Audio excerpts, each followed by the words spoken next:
Ils ont été très agressifs dès le début. On a vu ça dès le premier quart-temps. On a perdu pas mal de ballons sur les pick and roll. On a essayé de dribbler. On a gardé la balle beaucoup trop longtemps. On a eu du mal à faire des passes. Troisième quart-temps, c'est vrai que les paniers de fiches, ça nous libère. Parce qu'on avait du mal pendant. Ça fait déjà 3-4 mètres qu'on a du mal à shooter extérieur. Donc là, ça fait énormément du bien d'avoir ce shooter maintenant de retour, surtout dans le troisième quart-temps, qui marque ses paniers, qui nous fait revenir un peu dans le match, quoi. Comme le dit le coach, on a énormément de cœur, et ça, c'est pas un truc qu'on apprend. L'année dernière, on avait du mal justement à finir les matchs. Parce que quand c'était serré, on avait du mal à finir.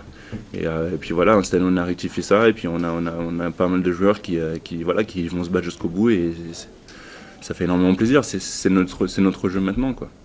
Moi, j'estime qu'on a fait le maximum de toute façon, compte tenu des circonstances qui n'arrêtent pas de pénaliser notre équipe.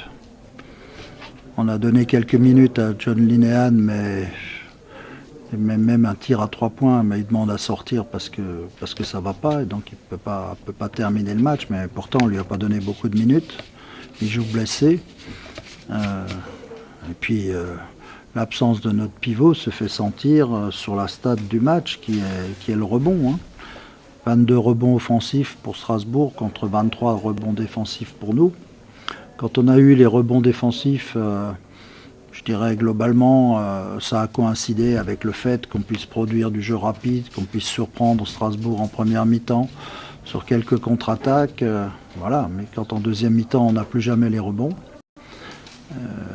c'est le match qui change de tournure. Alors certes, il a sans doute fallu trouver un Fitch pour alimenter la marque à Strasbourg. Et c'est le basket. Quand on trouve un joueur comme ça, c'est tout bénéfice.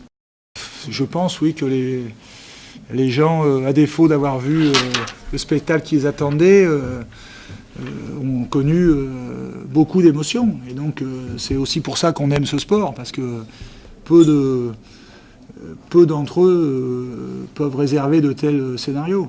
À la 27e minute, je crois qu'on avait fait à peu près tout ce qu'il ne faut pas faire sur un terrain. On était sans rythme, la balle ne bougeait pas, on était abattus, ce qui nous est rarement arrivé cette année.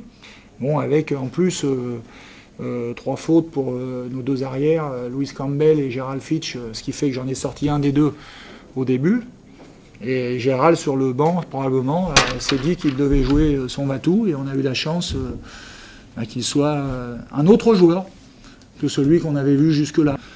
Il s'est mis à jouer avec du rythme, à avoir de la vitesse et à devenir insaisissable. Et dans son sillage, l'équipe qui malgré tout s'était accrochée dans la difficulté et dans cet éclat que Nancy nous avait imposé, a emboîté le pas.